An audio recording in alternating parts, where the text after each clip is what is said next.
જય હિન્દ વિદ્યાર્થી મિત્રો, સ્વાગત છે તમારું આજના વિડીયોની અંદર. અને આજે આપણે જોવાના છીએ ધોરણ 9ના ગણિત વિષયની જે અસાઇનમેન્ટની સિરીઝ શરૂ હતી તેમાં વિભાગ બી નું પ્રકરણ નંબર 7. તો શરૂ કરીએ આજના વિડીયોને. આજનો તમારો પહેલો પ્રશ્ન છે કે ત્રિકોણ એબીસી ની અંદર ખૂણો એ બરાબર ખૂણો સી છે. જો બીસી બરાબર 3 સેમી અને ત્રિકોણ એબીસી ની જે પરિમિતિ છે એ 10 સેમી હોય તો એસી શોધો. હવે આપણને આ ત્રિકોણની અંદર અહીંયા ધ્યાનથી જોઈએ બરાબર, તો એવું કીધું છે કે બે ખૂણા જે છે એ સરખા છે. આ ખૂણો એ અને આ ખૂણો સી. અને તમે ભણ્યા જઈશો કે જ્યારે સમદ્વિ બાજુ ત્રિકોણના ગુણધર્મ હતા કે જો ત્રિકોણની બે બાજુ સમાન હોય તો એની સામેના ખૂણા છે એ પણ સમાન થાય બરાબર. તો એનું પ્રતીક કંઈક એવું હતું કે જો ત્રિકોણના બે ખૂણા સમાન હોય તેની સામસામેની બાજુઓ પણ સમાન થાય. એટલે એ ખૂણો એ અને ખૂણો સી સમાન છે તેની સામસામેની બાજુ એટલે કે એ બી અને બીસી સમાન થાય એટલે એ બેનું માપ પણ શું થઈ જશે? 3 સેમી. હવે વૈધી આપણે એસી ગોતવાની, તો તમને ત્રિકોણ એબીસી ની પરિમિતિ આપી દીધી, એમાંથી આ બે બાજુનું માપ તમે બાદ કરશો એટલે તમને એસી નું માપ મળી જાય. તો ત્રિકોણ એબીસી ની પરિમિતિ 10 સેમી છે, બીસી બરાબર 3 સેમી અને ખૂણો એ બરાબર ખૂણો સી છે. અને ખૂણો એ બરાબર ખૂણો સી હોવાથી એબી બરાબર બીસી થાય, કારણ કે એ સમાન ખૂણાની સામેની બાજુ છે એટલા માટે. ત્રિકોણ એબીસી ની પરિમિતિ બરાબર તો શું થાય તો કે એબી વત્તા બીસી વત્તા એસી. તો પરિમિતિ હતી 10, એના બરાબર મેં એબી ને લખી નાખ્યું છે બીસી, કારણ કે એબી બરાબર બીસી થાય છે એટલા માટે. અને બીસી ને એમને રાખ્યું પ્લસ એસી. હવે એના માપ હતા 3 બરાબર, તો એસી ને ન્યાન્ય રાખ્યું છે. આ બે જે બીસી હતા એ બંનેને મેં જવા દીધા બરાબર ની આ બાજુ, એટલે એ માઇનસ થઈ જાય એટલે 10 - 6 થાય એટલે તમને એસી નું માપ મળે છે 4 સેમી.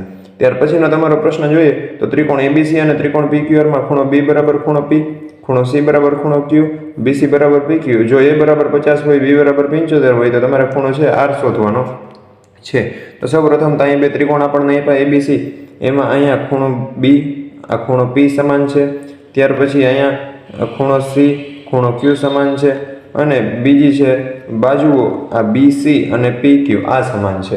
અહીંયા તમને ખૂણા એનું માપ આપ્યું છે, બીનું માપ આપ્યું છે, તમારે ગોતવાનું આ ખૂણા આરનું માપ બરાબર. તો સાવ સહેલું છે. બે ત્રિકોણની અંદર બે ખૂણા અને એક બાજુ સમાન છે એટલે તમે ખૂબ આખું શરત ઉપરથી આ ત્રિકોણને એકરૂપ સાબિત કરી શકશો. જો ત્રિકોણ એકરૂપ હોય તો સીપીસીટી મુજબ એના અનુરૂપ ખૂણા પણ સમાન થાય, તો ખૂણો એન ખૂણો આર સમાન થશે. તો આપણે લખીએ કે ત્રિકોણ એબીસી અને પીક્યુઆર ની અંદર ખૂણો બી બરાબર પી, પછી બીસી બરાબર પીક્યુ અને ખૂણો સી બરાબર ખૂણો ક્યુ છે ને ત્રણે વસ્તુ આપણે પક્ષમાં જ કહી દીધી છે.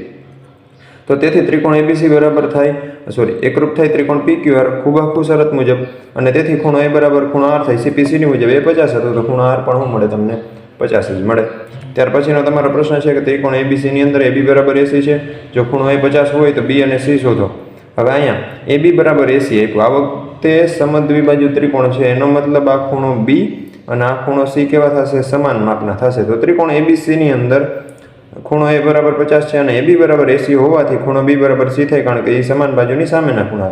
ત્રિકોણ એબીસીમાં ત્રણે ખૂણાના માપનો સરવાળો 180 થાય.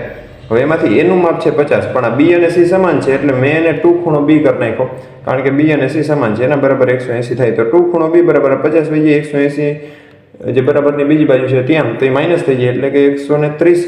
અને તેથી ખૂણો બી બરાબર 130 ના છેદમાં 2 આવે એટલે 65 મળે. બી બરાબર સી હતું એટલે સી પણ શું મળે તમને? 65 જ મળે. ત્યાર પછીનો ચોથો દાખલો જે છે ત્રિકોણ પીક્યુઆર ની અંદર ખૂણો બાજુ પીક્યુ બરાબર પીઆર છે અને ખૂણો ક્યુ બરાબર 48 હોય તો પી અને આર શોધો. આ વખતે તમને આ પીક્યુ અને પીઆર બાજુ સમાન છે એવું આપ્યું છે, તો સામેના ખૂણા ક્યુ અને આર પણ કેવા થાય? સમાન માપના થાય. તો ક્યુ 48 છે તો આર પણ શું થશે? 48 છે બરાબર. હવે આર મળી જશે અને એમાંથી પી પણ આપણે મળી જશે. ત્રિકોણ પીક્યુઆર ની અંદર ક્યુ બરાબર 48, પીક્યુ બરાબર પીઆર હોવાથી ખૂણો ક્યુ બરાબર ખૂણો આર થાય, કારણ કે એ સમાન બાજુની સામેના ખૂણા છે, તેથી ખૂણો આર બરાબર 48. આ તમારે એક ખૂણો જે ગોતવાનો કીધો તો ખૂણો આર શોધો એ મળી ગયો. ત્યાર પછી ત્રિકોણ છે તો ત્રિકોણ પીક્યુઆર ની અંદર ત્રણેના માપનો સરવાળો છે 180 થાય. બેના માપ છે ક્યુ અને આર ના 48 અને આ બાજુ 180 છે. તમારે ખૂણો પી શોધવાનો છે. તો ખૂણો પી બરાબર શું થાય તો કે 48 ને 48 બે આ બાજુ હોય જાય એટલે માઇનસ થઈ જાય. 48 થઈ 96 એટલે 180 - 96 થાય. તેથી તમને પી નું માપ મળે 84. ત્યાર પછી દાખલો જોઈએ ત્રિકોણ એબીસી અને ત્રિકોણ પીક્યુઆર ની અંદર જો ખૂણો એ બરાબર 50 હોય, બી બરાબર 75 હોય તો આર શોધો. હવે અહીંયા એબીસી અને પીક્યુઆર પહેલેથી જ તમને એકરૂપ આપી દીધા એટલે બધાય ખૂણા એના જે છે બરાબર સંગતતા મુજબ સમાન થશે, એ ખાસ ધ્યાન રાખવું. તો અહીં એબીસી અને પીક્યુઆર સમાન છે એટલે ખૂણો એ ખૂણો પી, પછી એની હારે પછી અહીં ખૂણો બી અને ખૂણો ક્યુ સમાન થશે, અને પછી થશે ખૂણો સી અને ખૂણો આર સમાન. એવી જ રીતના બાજુ એ બી અને PQ સમાન થાય, BC અને QR સમાન થાય અને AC અને PR પણ શું થાય? સમાન થાય. તો આપણે ખાલી ખૂણો R ગોતવાનું કીધું. હવે ખૂણો R ક્યાં છે? તો કે અહીંયા છે. એ કેને સમાન છે? તો કે ભાઈ ખૂણા C ને. તો અહીંયા આપણે રકમમાં A અને B નું માપ આપ્યું, C નું માપ આપ્યું નથી. તો એ ગોતું હાવ હેલું છે. ત્રિકોણના ત્રણે ખૂણાના માપનો સરવાળો 180 થાય. બે ખૂણા તમારી પાસે છે, ત્રીજો તમને મળી જાય. તો એ લખ્યું છે ત્રિકોણ ABC ની અંદર A વત્તા B વત્તા C બરાબર 180, 50 વત્તા 75 વત્તા ખૂણો C બરાબર 180, 50 અને 75 બરાબરની આ બાજુ આવી જાય એટલે માઇનસ થઈ જાય. એટલે તમને C જે માપ મળે એ મળે 55.